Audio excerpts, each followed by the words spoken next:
everybody. All right, so making some progress on their assignment. We'll have our usual office hours this afternoon. All right, so last time we used the Wigner-Weisskopf theory to derive under the very challenging set of approximations that are necessary to get there, the way in which an atom will spontaneously decay when sitting in the vacuum. Okay? And the approximations are sometimes known as the Born-Markov approximation. And it's based on two important assumptions. That's what the Born part is and the Markov part. So what's called the Born approximation in this context is the fact that the coupling of the atom to the electromagnetic vacuum is a weak coupling compared to the coupling that binds the electron to the nucleus. Okay, so it's really perturbation theory, but it's just historically called Born approximation because it was thought about in the context of scattering theory. And then the other important approximation is that the time in which the electromagnetic vacuum is correlated to the system is very, very, very short compared to the time scale over which the probability amplitude in the excited state evolves in time. Okay, and that's the Markov approximation. And it's really the latter where the rabbit went into the hat in our magic trick, where we threw away information that otherwise is present and would allow the system to reverse itself. Otherwise, we could not obtain this kind of decay. So we, in this way, coarse-grained our system and threw away any information of the dynamics of what was going on inside those coarse grains, which would be something that would represent unitary evolution. And this represents non-unitary evolution. And we can't get that fundamentally out of quantum mechanics. It only comes out effectively. The question is if this is a good approximation. The answer is yes. It's an awesome approximation. Right, and there's just a little aside here, which is that, as we said, whenever we have a coupling between two systems, there will always be perturbed energy levels. So the interaction Hamiltonian shifts in some way the energy levels of the atom. In the absence of that perturbation, though, in the context of the coupling to the electromagnetic vacuum, those shifts are called the Lamb shifts, and there are many contributions. We can't exactly derive this here under the levels of approximations that we've made. Of course, we've made the dipole approximation, we made the two-level approximation, we've neglected all kinds of relativistic effects, and so we won't get the Lamb shift exactly, but you see essentially how it comes about, okay? And so those are the things that we talked about last lecture. I should mention we're going to revisit all of this in much more detail again in the spring semester, because this Born-Markov approximation is at the heart of the derivation of the master equation that we have written down so far in a phenomenological way. You may remember early in the semester we just introduced the T1 time and we introduced the T2 time, and we just said the block equations, if we wanted to write them down, we just introduced the damping coefficient, but we didn't derive that from first principles. But we're going to do that in the spring. And it's basically, we're going to just, go back to, oh yeah, November 11th, 2019, we did that, yeah. Or maybe, was it the 10th? I don't remember. Anyway, but keep that in mind, all right? Okay. Now, just one last thing over here. I just mentioned we can, the solution that we've written down here is one that is the solution to ansatz we wrote down for the total state of atom plus field, assuming exactly one excitation, which either could have that excitation in the excited state or one photon in the field. That's all we could have. So we can, from our solution, find the solution for this amplitude as well. And that tells us the total solution. Of course, asymptotically, and when the time is long compared to the lifetime of the atom, then this first thing decays to 0, and we have this is our probability amplitude, okay? And so what that would represent in this case is the state in this long term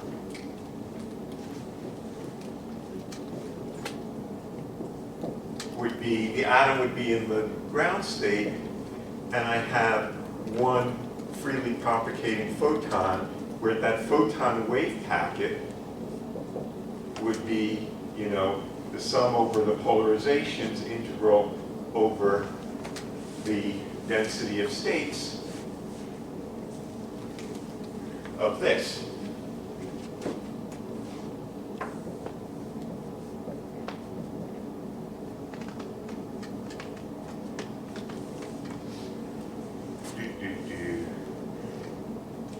Over whatever that is.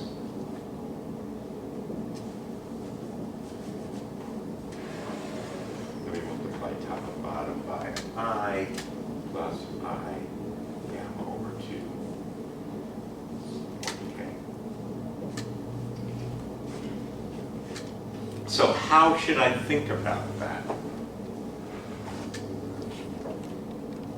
Well, this is a single photon wave packet. It is a superposition of plane wave modes with this probability amplitude, right? What does that wave packet represent? Well, it has a certain directions of propagation. The directions of propagation here are proportional to this. This is the only place that the direction appears. And you remember that that's proportional to the polarization dotted into the dipole moment, right? The coupling constant is proportional to that. That's the single photon Rabi frequency. And so firstly, in terms of the directions of propagation, given a certain dipole of the atom, let's say it's pointing in some direction, what does that tell me about those amplitudes? Well, those amplitudes are 0 for directions of propagation along the dipole, because this, of course, is perpendicular to propagation. And so this will be, proportional to sine theta, where theta is the direction between the dipole moment and the direction of propagation, right? And this is a dipole radiation pattern. So as far as the directions of propagation, the photon that is emitted with a probability amplitude in direction that depends on the dipole radiation pattern. Everyone's learned about that in 406, right?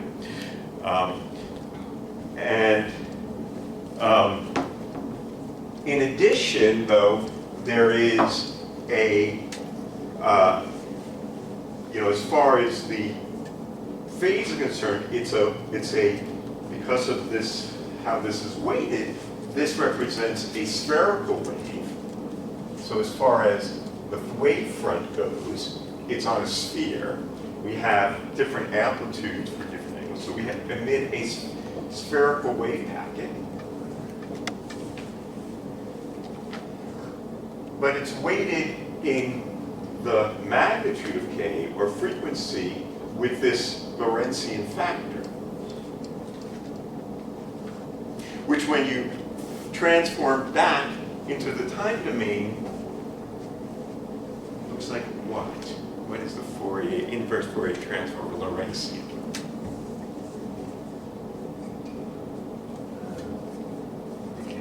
It's an exponential, decaying exponential. So what this is representing, I mean, it's more complicated, you can read about it as notes, is that from a temporal point of view, the wave packet is emitted in time with a certain width in time that goes like 1 over gamma. Because we don't know when the photon is going to be emitted. So we have a single photon wave packet that is emitted by this atom. Okay. Now we don't know what direction it's going to be emitted into. It has some probability amplitude associated with that. And we don't know at what time it's going to be emitted, but we have a pretty good sense if we somehow created a pi pulse that if we wait at least a lifetime or so, we're going to get a single photon on demand. Come back to that later. Right. Okay. Now I just want to mention one other thing. So we've looked at this solution in thinking about the interaction between the atom in the field, the quantized field, now in two different approaches. In the context of Jaynes-Cummings model, we just can look at the nature of the Hamiltonian and we're able to write down the unitary time evolution operator kind of by eye as block diagonal SU2 rotations associated with a given number of excitations. In this Wigner-Weisskopf approach, we use the Schrödinger equation, the time-dependent Schrödinger equation, to solve differential equations for the probability amplitudes. It's also interesting and useful and insightful physically to think about the Heisenberg picture. And I just want to say a word or two about it. Okay, so we have the Hamiltonian. I'll quickly write it down for our system. We have the two-level atom. We have the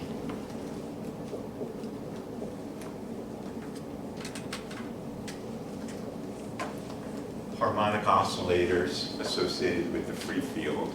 And then we have the interaction term.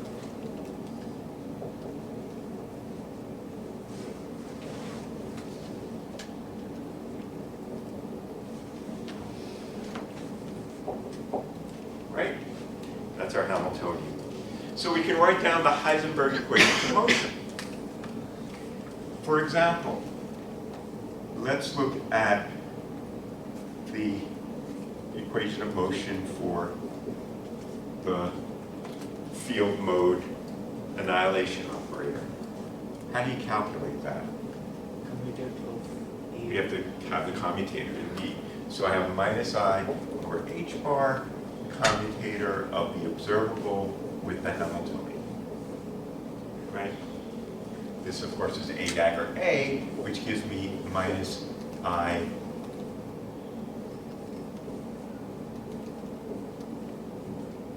and then I have the Hermitian conjugate term over here, and that'll give me the sigma minus. Okay, that's from the commutator with this term that I didn't write down because I was lazy. So now I ask you, what is the formal solution if I want wanted to integrate this equation. I mean, without this here, we know what the solution is. The solution would just be e to the minus I omega t times the initial condition. Now I have this source term.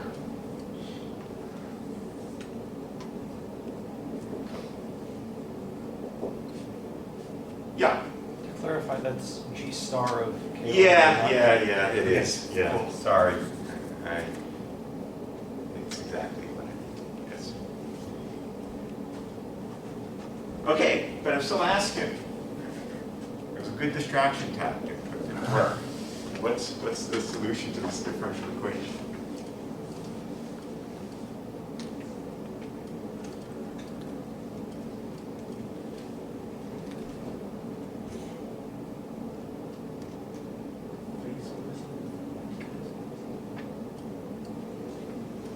Okay, I'm going a little aside here.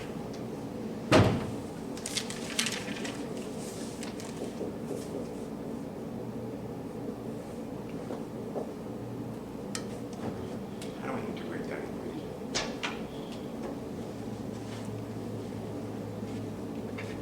A solution Well, of the yeah, I'm listening. a solution of the homogeneous plus a particular solution Right. Now, of the in this case, it's easier to use Laplace transforms and think about what's called the zero. I mean, I started my life as an electrical engineer. I know it's a sad state of affairs, but we used to call it this. And so, you know, these are like circuit equations, and we can just integrate them with the part that was this part and a part to that. And the answer is. So that's if this wasn't there, right? But this term over here,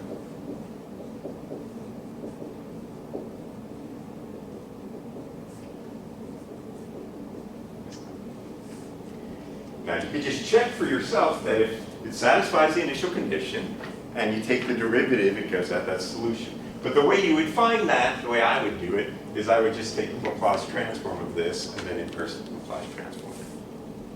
Okay. So, now again I ask you, what is the solution to this differential equation?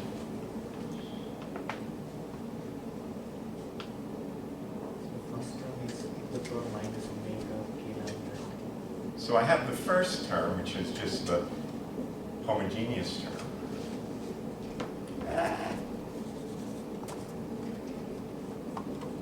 Plus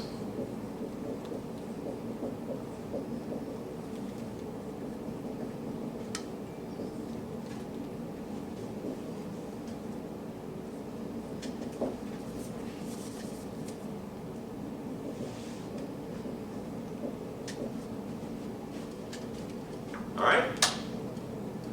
Learn this. This is like, you should know this.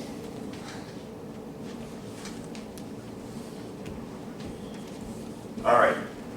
So, interesting solution. Oops, of course that's at 0.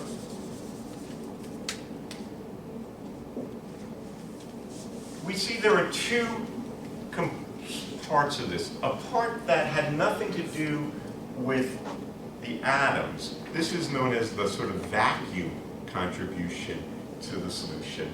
Even in the absence of matter, we would have this, right? That's what's called the vacuum contribution. Of course, if it's not in the vacuum, this is, I mean, it depends on the state, but it's called the vacuum contribution in the sense that this part of the field is independent of the matter. And this part is independent of the field. This is what's called the source term.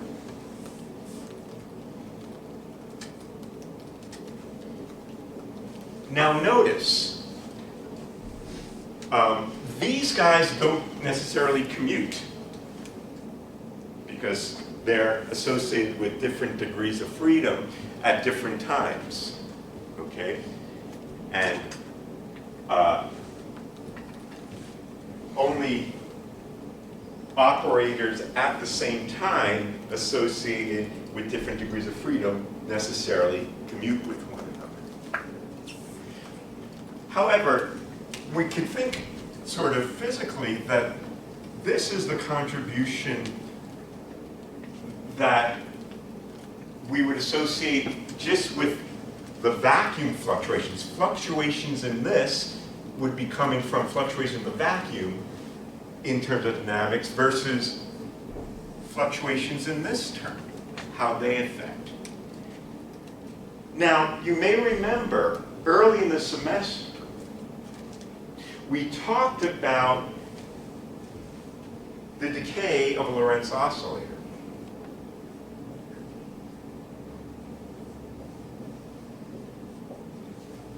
Right? And we said, oh, if I had a charge on a spring and it started it in motion, oscillating, well, that oscillation would decay. And the way in which we got at that decay rate was we said, well, there's this radiated dipole pattern, and there was radiation reaction.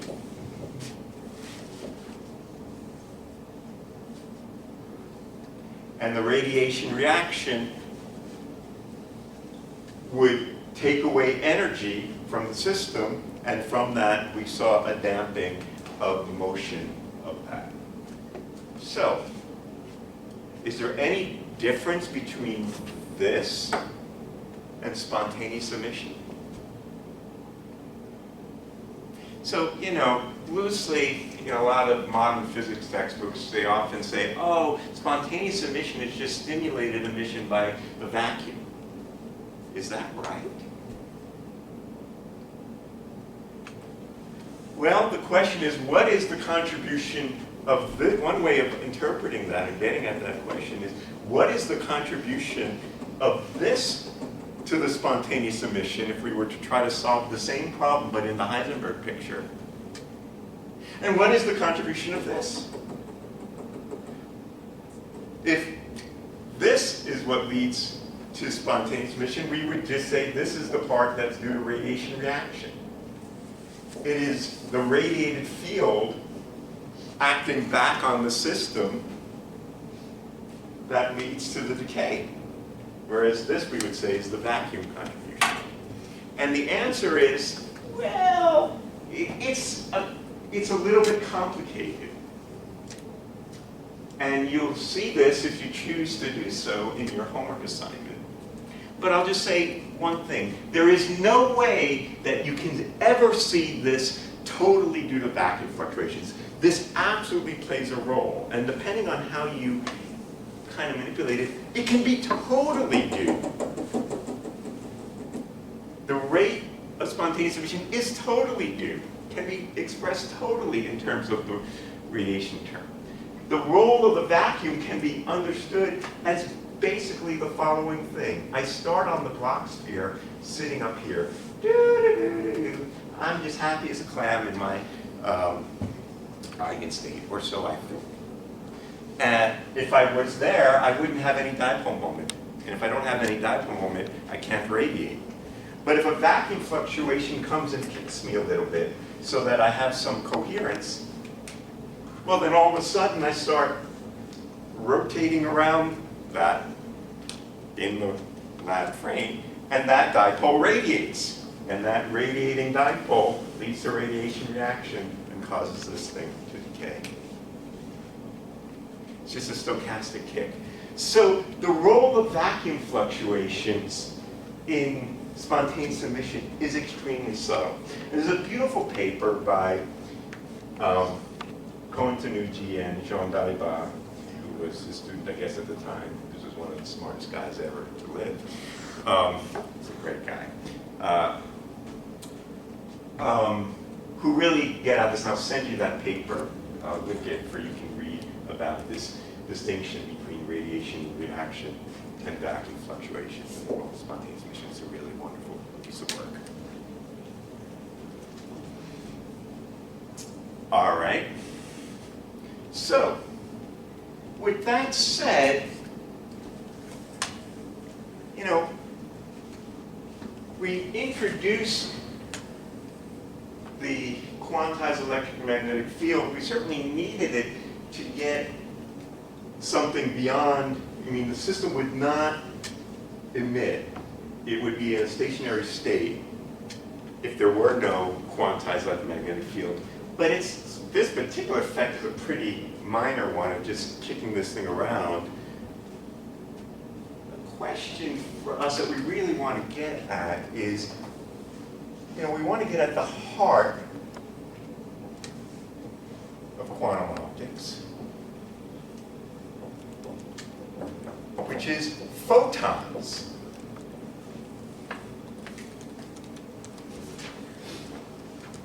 So a question I want to ask everybody is, what evidence do we have empirically that there are photons? Photoelectric effect. Interesting. Yes, that's certainly what we're taught. We are taught that Einstein won the Nobel Prize because he introduced the idea of the photon in order to explain the photoelectric effect. Now, interestingly, that's actually not what his paper was about. I've read it more in recent years, and it's fun to read. He was really more interested in understanding the Planck law. Planck had introduced his black body law a few years before this paper, which was in 1905. I mean, the photoelectric effect was discovered empirically, I don't know, 18 something, 97, whatever, I don't remember. I wasn't around. Anyway, Einstein was trying to understand how we could think about the Planck law as in terms of the kinetic theory of gases, which was all the rage at the time, and thinking about a statistical physics of sort of particles, a gas that could perhaps explain the Planck law. As a byproduct, he said, oh, and by the way, and also this thing seems to explain the photoelectric effect. The photoelectric effect, one of the main things is that if we look at the energy, so in the photoelectric effect, you shine light on some material and you get, of course, electrons that are ejected with some energy.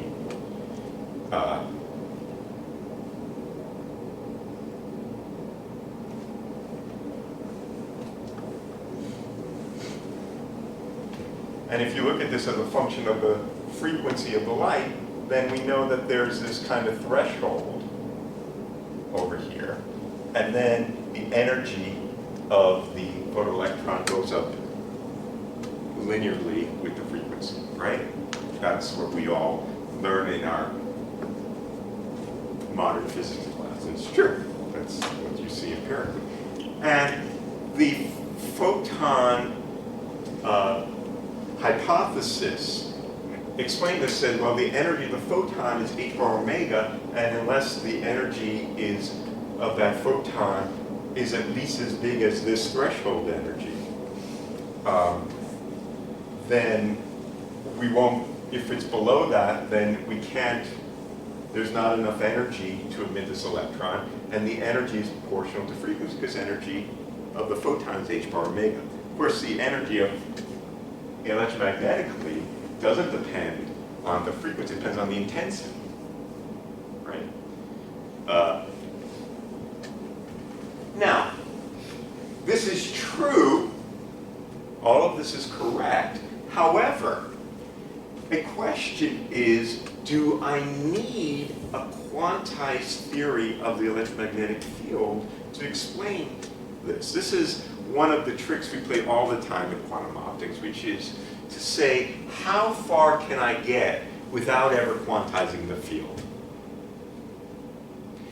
Because I want to understand what effects are fundamentally related to the quantized field and which are not. Because sometimes it's either hard to make those quantized fields, or more importantly, the resource that is available to me based on the quantum nature of the field is something I want to be able to distinguish between resources I have classically. All right. So, again, historically, actually, the idea of the photon was not accepted. This was 1905 was Einstein's paper. And the idea of a particle of light was not accepted by the community until the Compton Effect, where one saw collisions between high energy X-ray photons and electrons. And well, the way that this was understood, of course, depends on quantum mechanics. Quantum mechanics, you can't get the photoelectric effect without quantum mechanics. But you don't need to quantize the electromagnetic field. You can get it from a semi-classical theory, in which I quantize the matter. The matter is, as was discovered soon with the Bohr theory of the atom, etc. But I treat the field classically. How can I explain the photoelectric effect then?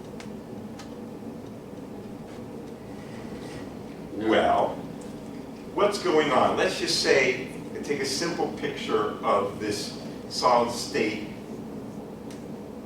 phenomenon, which involves the work function, and just think about it in my simple-minded way as an atom, because that's about all I can do. Okay, so I have some ionization threshold, and I have some bound electron.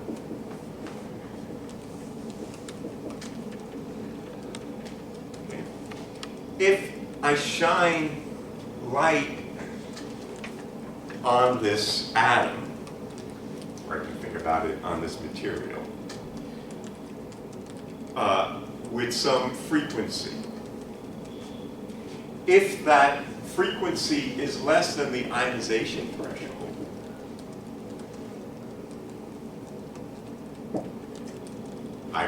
perhaps can get some absorption. I might drive it to higher energy levels, but I'm not going to free this electron from its binding, only when it's above this energy.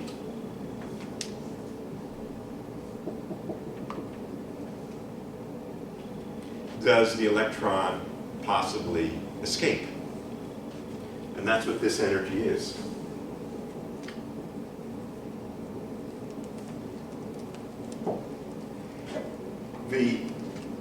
Of course, we see here then that the electron will have some energy. The electron will have some energy. And the theory of quantum mechanics tells me how to calculate what is the rate at which this would happen. How would I do that? Well, I would use Fermi's golden rule.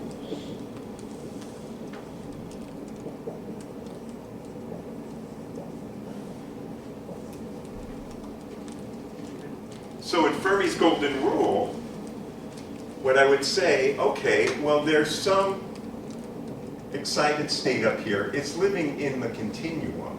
There's a density of states. There's my ground state. And I would say the rate of transition from the ground state to this excited state would be given by 2 pi over h bar, whatever the interaction Hamiltonian is, and then there'd be a density of states factor when that energy is equal to the ground state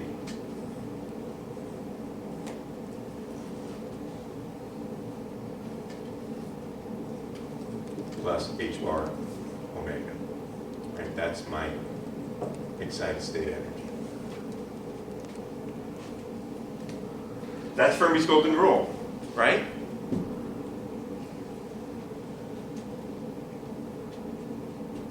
So, does this rate of emission explain this? Yes, it does. There's a threshold, and moreover, the energy of the electron is going to be just from thinking about Schrödinger equation for the electron. Treating the field classically will explain exactly this. We didn't, we can get this by a classical field where we say the interaction Hamiltonian is a minus d dot E of the light, where I treat this classically. And if it's oscillating with some frequency, the Schrödinger equation that describes the energy of the electron will have something like h bar omega in it. But we never had an egg or a dagger for the field anywhere. It will have exactly this threshold due to the fact that there is a ionization threshold or a work function threshold. And in addition, the energy of the electron will increase exactly in this way, linearly with the frequency of the applied thing, the light that hits onto this material. But it would have nothing to do with a photon. It would have only to do with the electrons.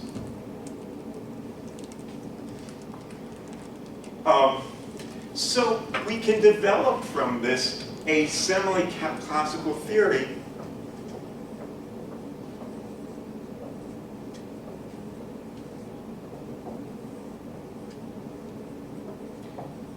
of photo detection.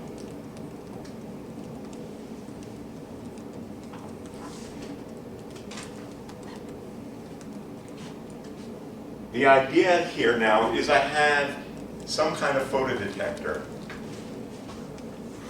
a avalanche photodiode, or back in the day was what the hell was a PMT? Photomultiplier 2. Yeah, thank you. So, which basically works according to the photoelectric effect. Light comes into the material here, and what one would see, I shine this onto this detector, and if the light is feeble enough,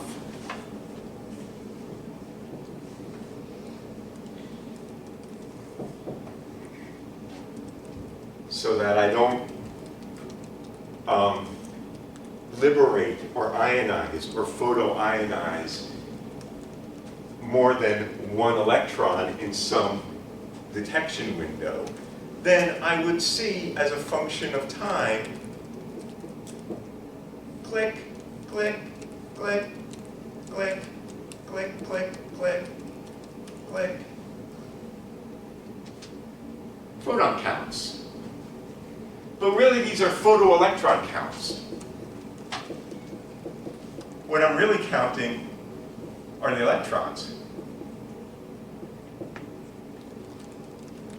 Think about what evidence we would have to think required that I have to think about the fact that there is a particle of light associated with that.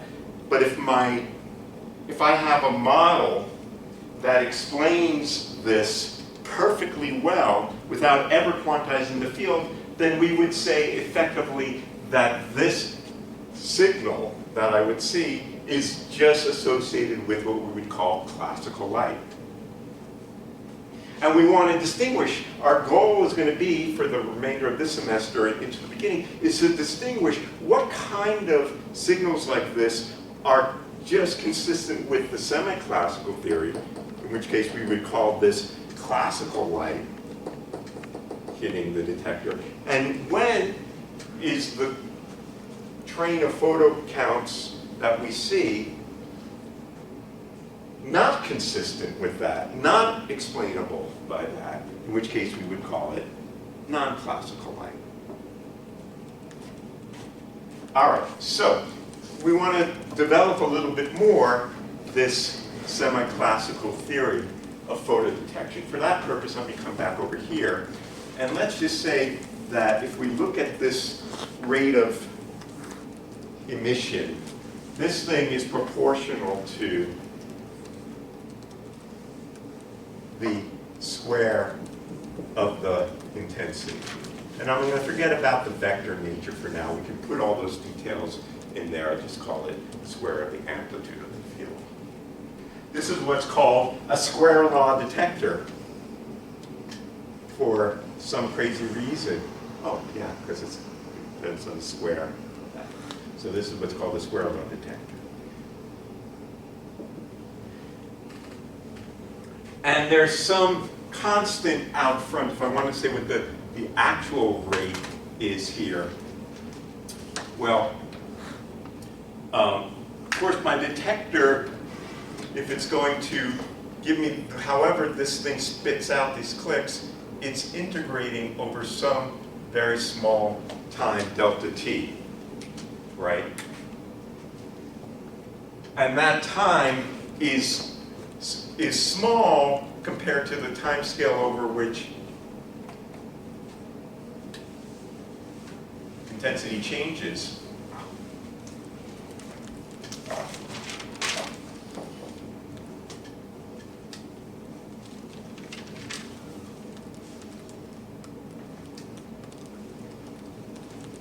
But much, much longer than 1 over the frequency, a period of light. So you will time average, your detector will, will take the field over some time scale that's big compared to, a few attoseconds. Matt, did you have a question? Oh, it's mostly a notation thing. So you have like E's for energies and fields. Yeah, sorry. Live with it. But E. This is electric field. Yeah, got it. Sorry.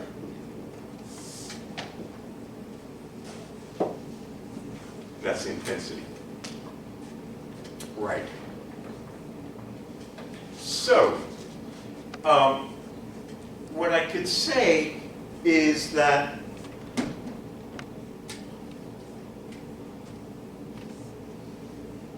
there is some, if I look at this photon counting here, these kind of events are, I'm going to assume, happen randomly. These kind of quantum jumps.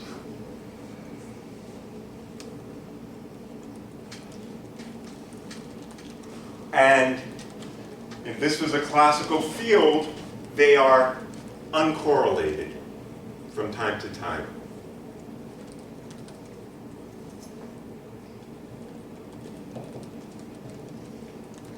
So if I have a whole bunch of these possible emitters, electrons in my material, and I shine this classical light on the system, these photoelectrons occur randomly. And when one electron is emitted, I'll take to be completely uncorrelated from when another electron is emitted. They're non-interacting electrons, and these are completely random events. With that assumption, again, which is how we would assume quantum mechanics works here, saying nothing about the quantized nature of the field. This is about the nature of this kind of measurement, because at the end of the day, I'm absorbing this. This picture over here, the process by which the probability that I would say that I would detect a photon in any time interval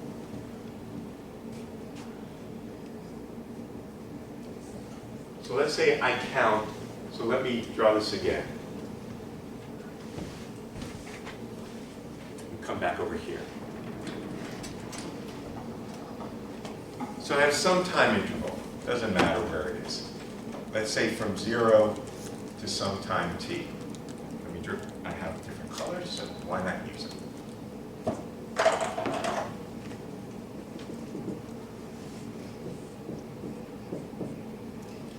So I'm going to ask, what's the probability that if I let this photodetector go from 0 to t, what's the probability that I'm going to see n of these spikes in that interval under these assumptions? It's a Poisson distribution, which we learned about or reminded ourselves of at the beginning of this semester. In a Poisson process, we have things occurring at a constant rate. They're completely random and completely uncorrelated from time interval to time interval.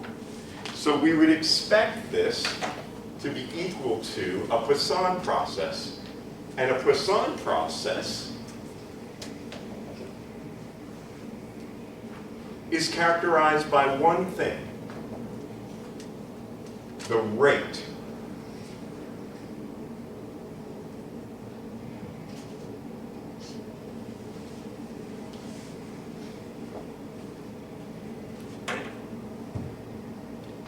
So, do you remember what the probability distribution is for a Poisson distribution given a rate gamma? I mean, lambda?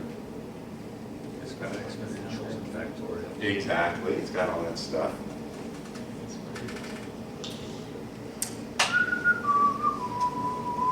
I know, it's sad.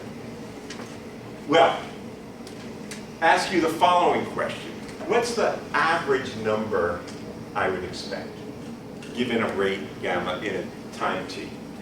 Gamma t, right? Because this is that's what this means. Okay. So in the end, it depends on that. And how does it go? It goes like the mean number n to the power n. And then you got the normalization factor.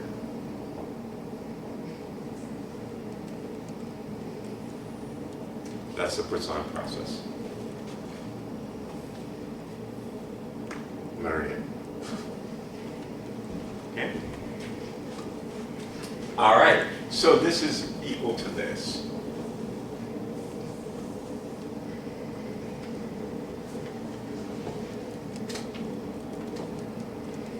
Okay. Now, in our problem here, the rate of emission of photoelectrons is given by Fermi's golden rule. Okay? And eta here is going to, lambda, I keep saying eta because I'm going to introduce eta, is proportional to the intensity that's time averaged over that small interval.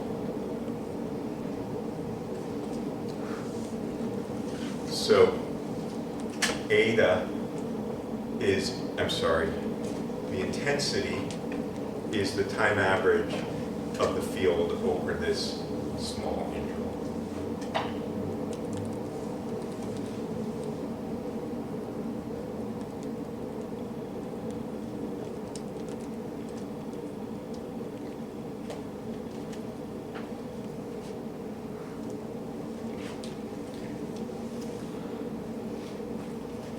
Right. Average over delta T and not capital T? Yes, average over delta t. So this is in that very small time interval. This is telling me the rate. Now eta, what does eta depend on? Eta depends on, well, it's got a factor like the area of the detector in units of h bar omega, so I can turn the intensity times the area is the power per unit h bar omega is the average flux of photons times something I would call eta q. Eta q is what we would call the quantum efficiency.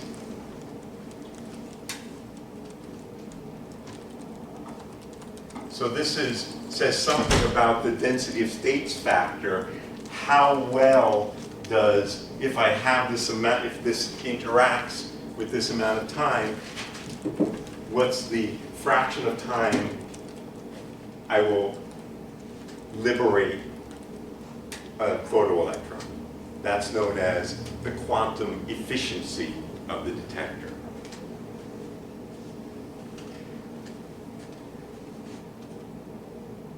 All right, so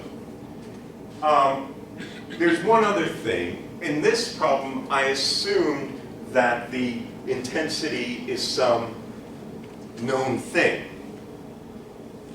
But if I were to put the light coming out of this most delightful LEDs, which have a spectrum that drives me nuts because it's so damn blue. I wish we can get some yellow in here, but anyway. And put this on our photodetector, and I looked at the photon counts, would I see this? No, I wouldn't, because this is, well, if I had a definite intensity, then this would be this, right? But I don't know what the intensity is on that. It's going to be changing in a random way, in a stochastic way. So I can treat this intensity as a classical stochastic variable. In the same way we discussed in the earlier part of the semester when we were looking at chaotic light, natural light coming from Lorentz oscillators that was colliding, and because of the kinetic theory of gas or what have you, we don't know what that dipole oscillator is. Yeah? So this doesn't apply for like a Lox laser or something like that? No. In that case, if I had a very, very good stable intensity, then that would be this. If I put the laser on the photodetector, I would see that with Poisson statistics. And it would be perfectly well described that I can treat that laser as a stable classical field.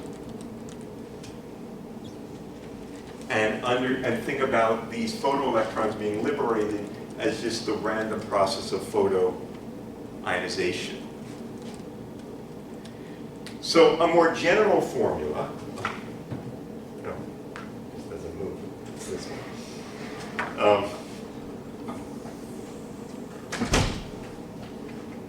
Would say I should integrate over some probability distribution of the intensity, and then I would have eta I t to the power n over n factorial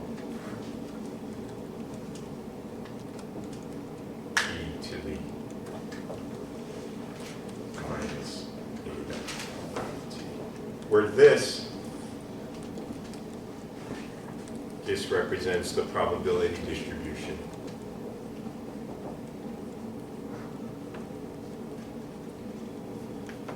Of possible intensities.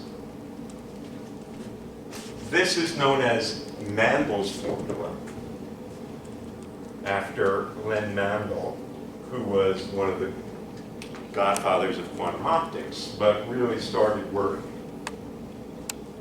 just thinking about, I think he was looking at cosmic rays, I forget, back in the 50s, and thinking about photodetectors. Okay, so, I'm going to come back to this, but the photoelectric effect ain't the smoking gun for the existence of photons. We can perfectly well describe everything we see in the photoelectric effect by just quantizing the matter and leaving the field classical.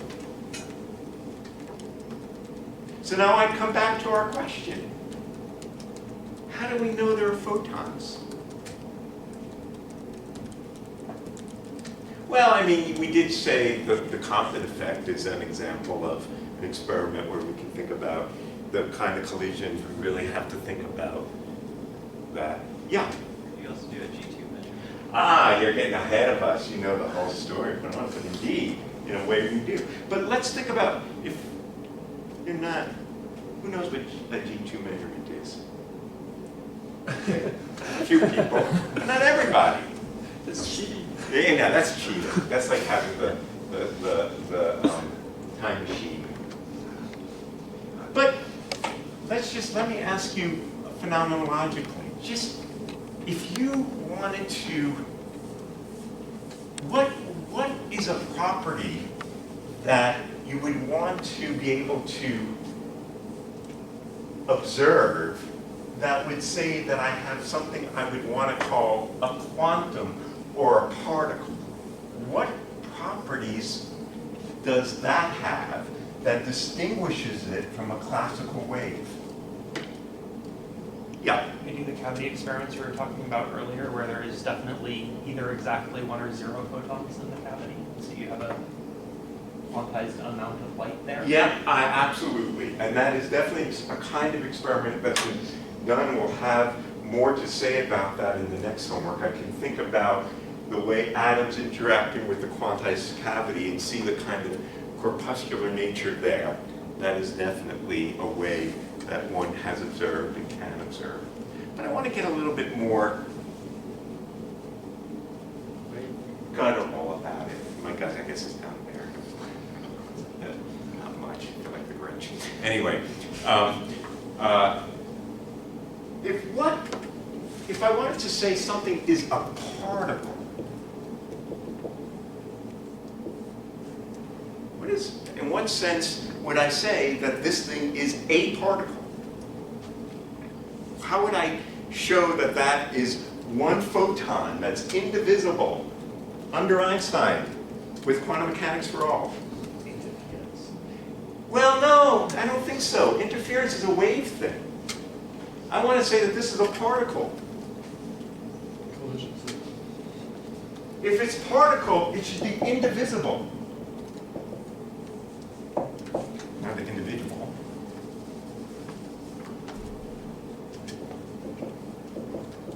I can't divide it. It's a unit. Single slit? Yes, something like that. What I want to do is I want to say, look, if I put this thing on a beam splitter, and it's a particle, then either it should go through, or it should be reflected.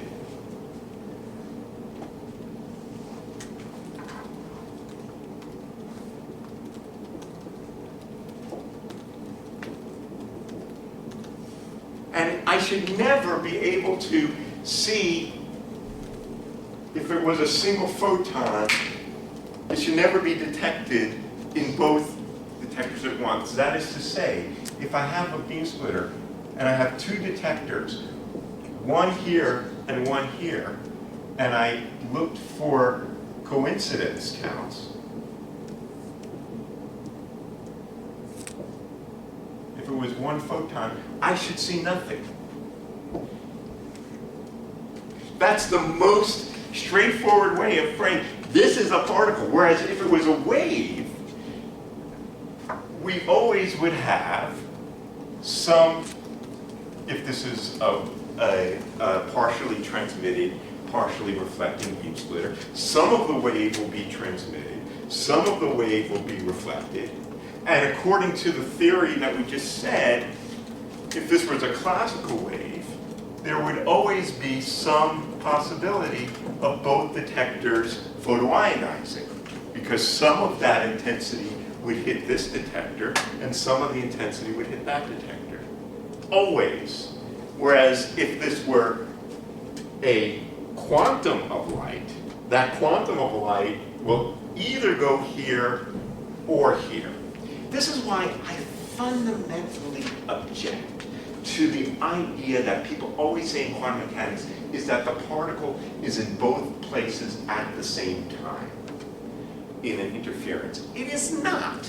There is some amplitude for it to be here and here at the same time, but it is not in two places at the same time. We will never find the particle in two places at the same time. If we look for it, we will find it in one place or the other. It's a matter of language, but I hate it. I hate that's a very wrong way of thinking about quantum mechanics. The particle is not in two places at the same time. It's in one or the other, we just don't know which it is. And the way we predict it depends on a different set of probabilistic laws. But if it was in two places at the same time, we should be able to find it in two places at the same time, and we never can. We only find it in one place at a time, ever. All right, and the diatribe of the day.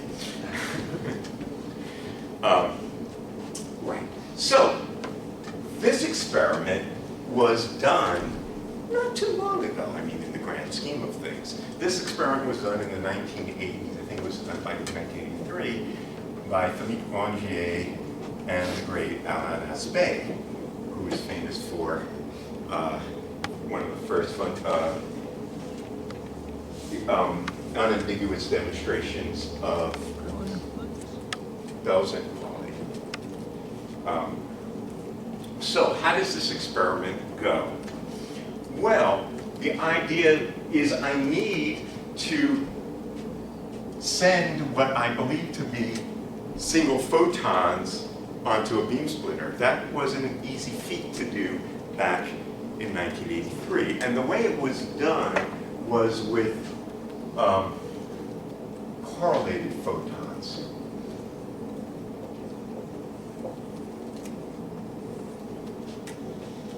So the idea is the following.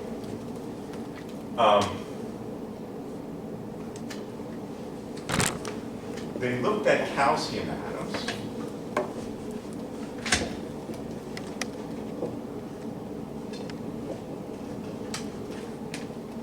And the calcium atom, well, calcium is in the second column of the periodic table. It has 2 electrons, and they are paired in a singlet. That's this horrible spectroscopic language. The one means is that they're in a singlet, and they're both in an S state, and the total angular momentum is 0. That's called term notation, atomic physics, and whatever. So what they did is they excited this up to some excited, there's some other, this is some N, there's some principal comma N prime, and then there's this other state, the singlet P. So with a 2-photon transition, they go up here. And this thing sometimes decays here and then decays back. Okay, so this is a 2-photon excitation with 2 lasers, laser 1 and laser 2. And when this is not an easy transition to do because it's not allowed pretty much. But it's going to very strongly decay through these channels. And you get 2 photons. The photons are typically called gamma 1 and gamma 2.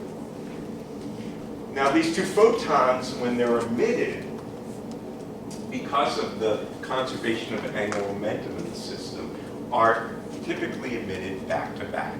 So we have this atom, we excite it this way, and we get 2 photons. We don't know which one's photon 1, which one's photon 2, but 2 different colors. Although I drew this equally spaced, these are 2 different colors. They're around, I don't know, one of them is like 520 nanometers and the other is like 400 nanometers or something like that. You can look at that in a moment. And the lifetime of this state is 4 nanosecond lifetime. This is what's known as an atomic cascade. So you get this cascade of photons. And they are emitted within 4 nanoseconds of one another, within the tail of the exponential. Okay. So we get what we call twin photons. They're not identical twins because they're fraternal twins, because they're 2 different colors. But they're born essentially simultaneously. Okay? So what that means is the following. Let's say that I put a photodetector here that looks for this photon. If that detector goes click, then I know, to the degree to which I captured these photons, because they go off in this way, that there's another photon that's about to hit this detector, taking into account whatever retardation time, within about 4 nanoseconds. And if I put that photon on a photon counter, then that's this experiment. I have prepared this photon. This is what's called a heralded single photon. Am I the only one to do the honors? Do it. Right. It's a joke. The photon's here. This detector heralds this photon coming to the gates within this timescale. So I create now a following experiment. I have this box here where this photon opens a gate that's 4 nanoseconds long to say, okay, now the photon's coming. The photon's coming. It's coming now in this gate. I'm going to, keep the gates open for only that long. Don't let it open too much longer because otherwise you're going to potentially have another photon coming from another one because you're shining this light on all the time. And these twins are being born at some rate that depends on the intensity of those lasers. So you only want to look at the twin to this. You don't want to look at some cousin. That would be uncorrelated, right? And then I prepared the single photon, and I looked for the coincidence counts.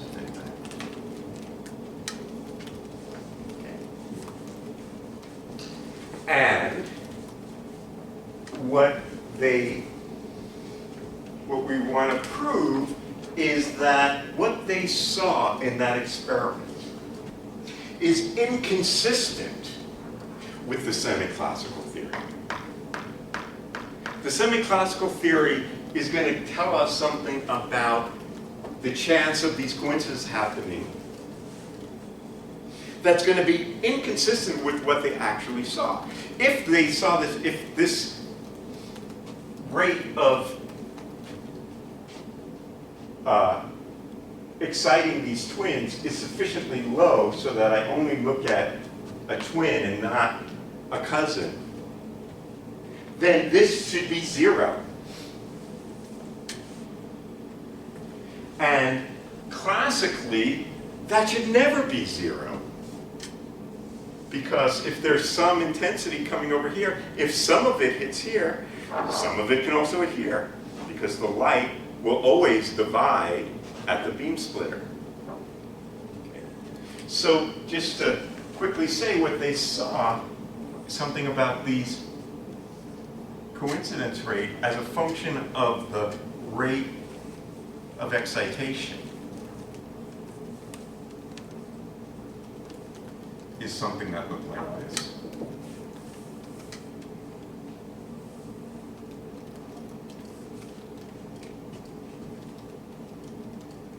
Where this approaches 0 for very, very low rate of excitations.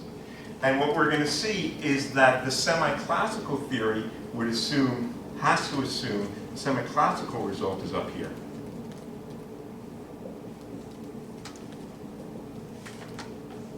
This region. And this is a violation of this. This is a kind of G2 experiment. It's a kind of integrated G2 experiment. We'll get to G2 next semester. So let's explain, let's talk about this for 5 minutes or so.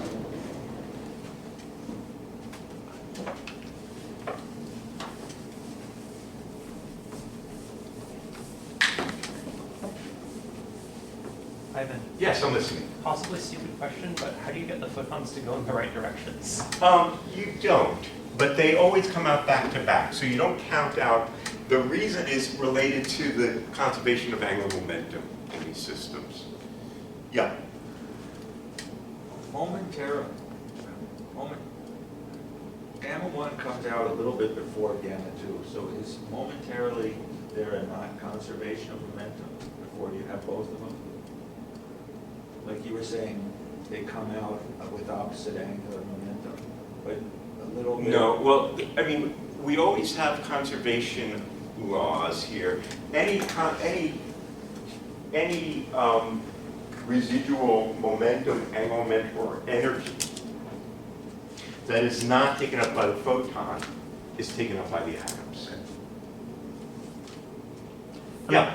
With this experiment, you would also need like this, like a single counter rate as well, right? Because you, otherwise in the semi-classical picture, when you turn down the rate of excitation, your field is just super weak. Oh, no, interesting, yeah. So that's a very interesting question. What if instead of doing this, I just took a laser, one of these lock lasers you're talking about, and I put a strong attenuator at this? What I'm going to see is this.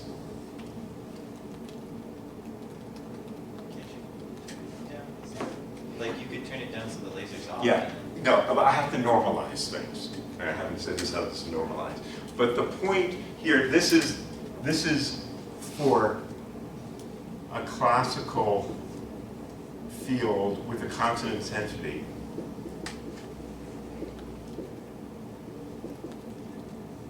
This is for a fluctuating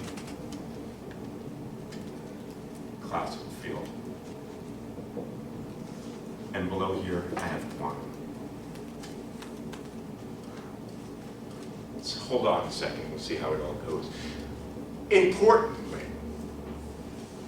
turning down a laser, as we'll see, there's a lot of things that we have to get into to see how to understand this more precisely.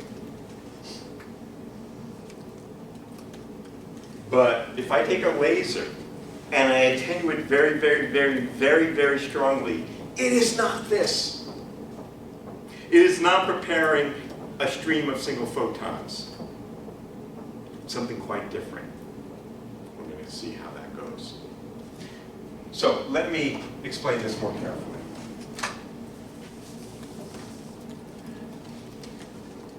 So I can ask, what is the probability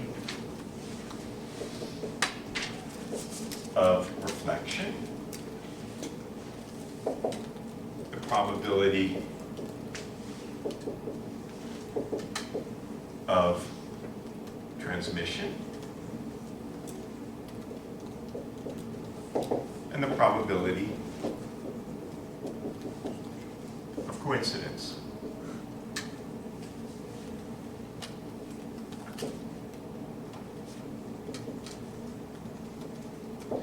Well, operationally, what that would say, I can try to measure this by doing many, many, many, many experiments, see the number of times I get a transmission over the number of times I gate. So let me call this rate NR, and transmitted, and this is, I'll call this N1.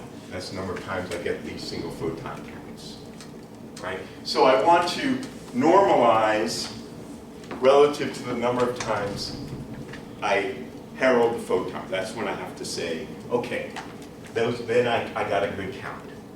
So the fraction of times I see a transmitted photon compared to the number of times I open the gate, which is the number of times this thing goes click, is the fraction of times it got transmitted, which is, in a limit of a large experiment, I would say is the probability of transmitted. Okay? And similarly for reflected and for coincidence. I have to normalize that way. Now, what does the semi-classical theory say? The semi-classical theory says, so this is P of transmitted, P R, P C, would say that, well, the probability of transmitting a photon here would be the following thing. I would have to average this. I would, you know, in being able to average over potential intensity fluctuations, I'm doing many, many, many experiments. Some number of them. I would have the quantum efficiency for the reflection, including the reflection coefficient in the period I, right?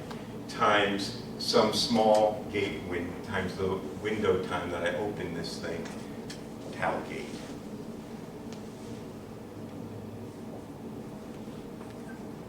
Okay. So I'm assuming this probability is not, that is to say, this number is much, much less than 1. And I have to average this over the number of times.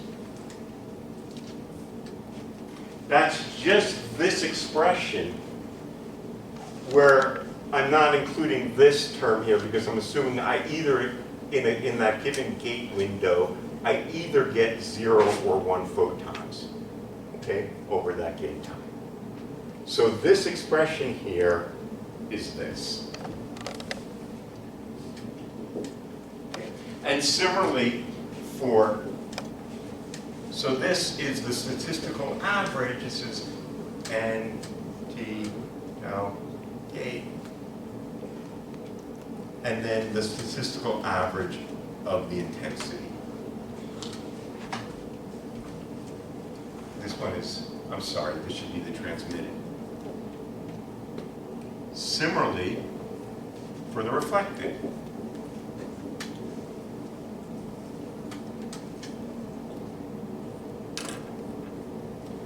But here's where the hard part comes in. What is the probability of, in the semi-classical theory, of seeing 2 photoelectrons? One in this and one in that. 100%. Well, it depends on the intensity. So it's not, so it somehow should depend on the intensity.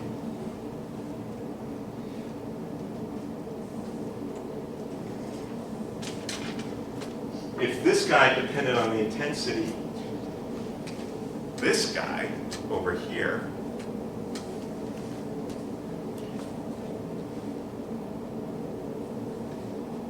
of coincidence should depend on the product of the intensities,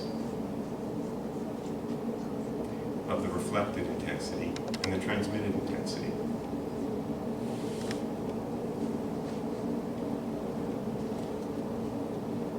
With some factors here. So that will equal eta transmitted, eta reflected. I'll take that out, sum over I squared.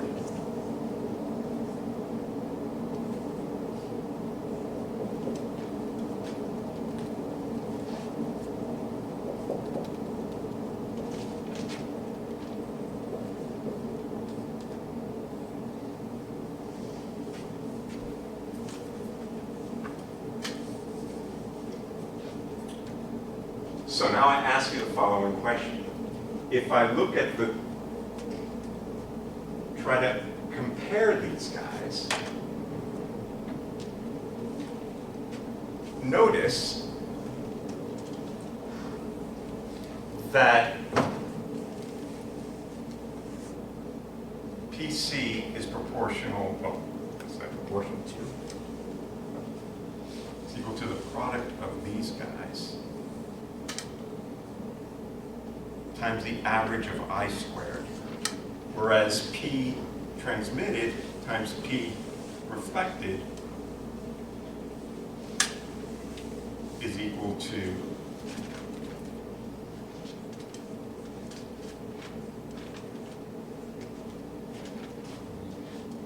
okay. Now, if this were a fixed intensity, these guys would be equal. If the intensity is fluctuating, then this can only be bigger than this.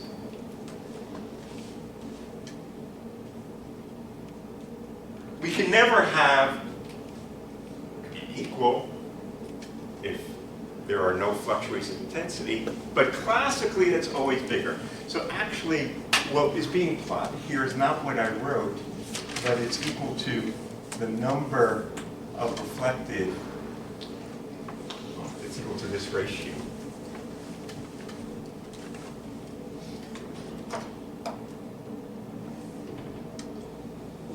P coincidence divided by the probability of reflection divided by the probability of transmission. That's what's actually being plotted there with this normalization. Okay. So, if I had a laser field on here, these would always be equal, even as I turn the intensity all the way to 0.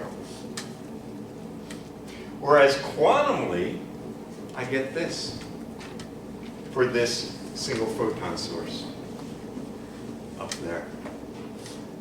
If I had any kind of classical fluctuations,